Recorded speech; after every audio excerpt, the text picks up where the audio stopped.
So I'll just make a very brief remarks just to close the meeting. First of all, I want to thank Jay. Where's Jay? Jay and his team, Carl, Sharon, and the whole team out here for putting this together and convening all of us. Let's give a big round of applause to Jay.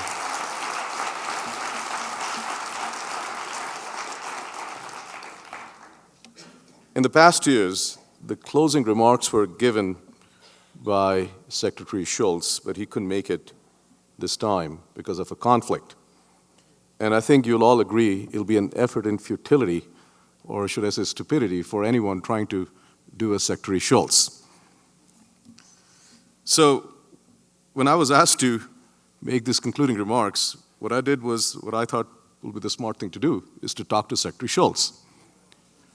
So we went back and forth. He gave me a bunch of things to read, and which I read, and we discussed it.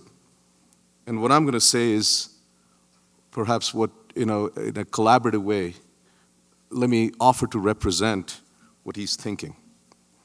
So last year, Secretary Shultz suggested that at this year's meeting, we should emphasize North America as the energy powerhouse.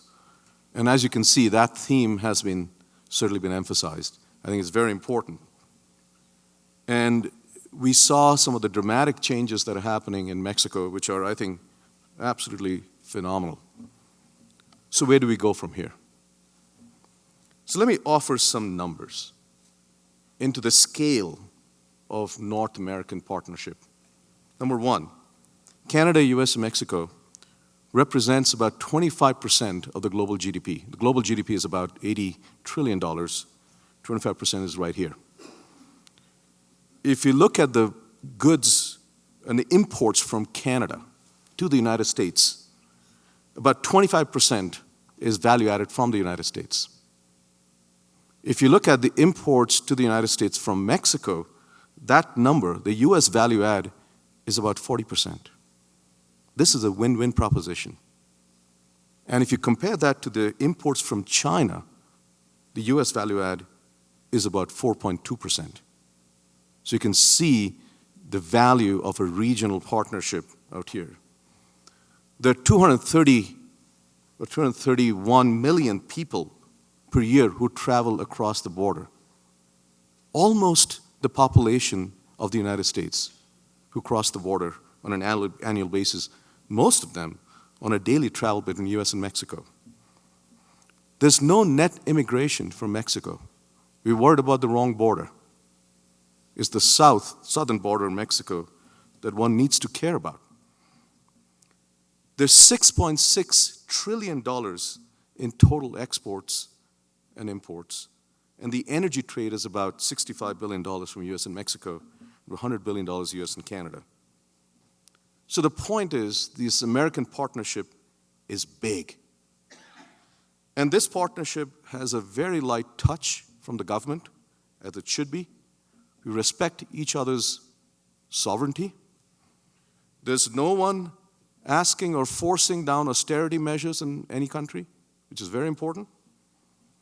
But the goal is to create this natural win-win partnerships in business and trade that we have been hearing about. And this is very important, the light touch. How do we enable that to happen in a natural way?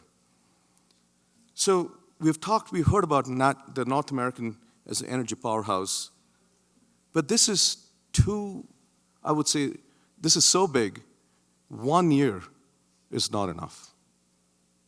As we heard, we need to continue this and perhaps grow this. So what do we talk about in the next meetings? I think we need to go beyond what we heard in oil and gas upstream and look at the whole value chain in the oil and gas in particular. Just give you some numbers. The chemical industry, which is downstream, in the United States went from a $9.4 billion of deficit, trade deficit in 2005, to $3.4 billion surplus in 2013, and expected to be $30 billion surplus in 2018. This is big. And this is happening in North America. We talked about electricity. We need to expand our North American strategy, as we heard earlier, to electricity as well. We're already trading with Canada. We import electricity in Massachusetts, as we heard. It's a lot of hydro and nuclear electricity. But what about Mexico?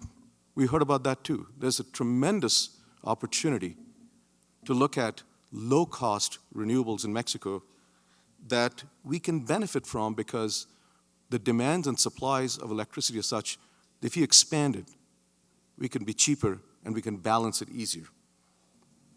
What about best practices, about safety? We heard a little bit of that. We should expand it. I was deeply involved to help BP help cap the leak. And while going through that, it was very clear that there's some best practices that we could share. Because if an accident like that happens, it'll be bad for everyone. So how can we share best practices, both in safety, regulatory frameworks, et cetera, so that industry can be more prosperous, more profitable in this process and not get into an environmental issue? We talked about R&D. There's a tremendous amount of R&D going on in the United States, and so is in Canada and Mexico. How about inviting ARPA-E and all the innovations going on and have them look at what's the need in Mexico or Canada or within North America? What about creating a North American R&D collaboration beyond just the United States? We should be doing that if we are to expand and looking at the scale of North America.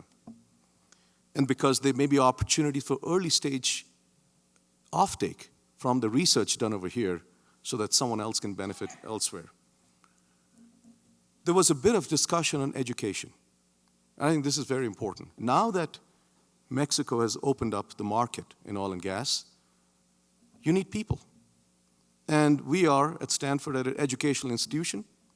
We have the Natural Gas Initiative that Mark Zoback is leading. We have the Precourt Institute for Energy. How about some people-to-people exchange? And there's a discussion on that. It's been going on. There's already something happening. Maybe we could do better. Maybe we could have an educational program going back and forth. And this is to help the industry, and this is the incentives are aligned. Maybe industry could support part of that as well. So there's a lot of things that can be done.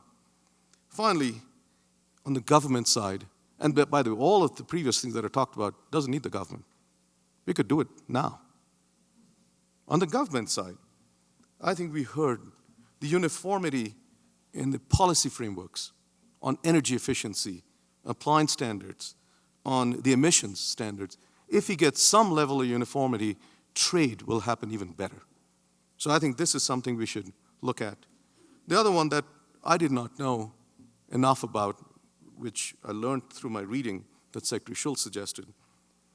If you look at trade in oil and oil products, in the United States, one has to get permission from the State Department. If you want to do something in natural gas, you got to get some permits, not from State Department, but from FERC. If you want to do something in electricity, it has to be Department of Energy. It's all divided. If this is so important, I think we need to ask for a one-stop shop so that we could speed up the process and enable trade and win-win strategies to happen. Let me end with a quote from President Reagan's last speech that he gave from the White House.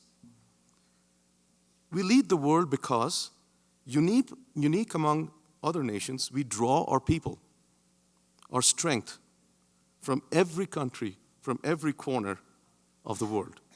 And by doing so, we continuously renew and enrich our nations. And in that spirit, I think we can grow the North American beyond what we talked about today into something even bigger. So let me stop here.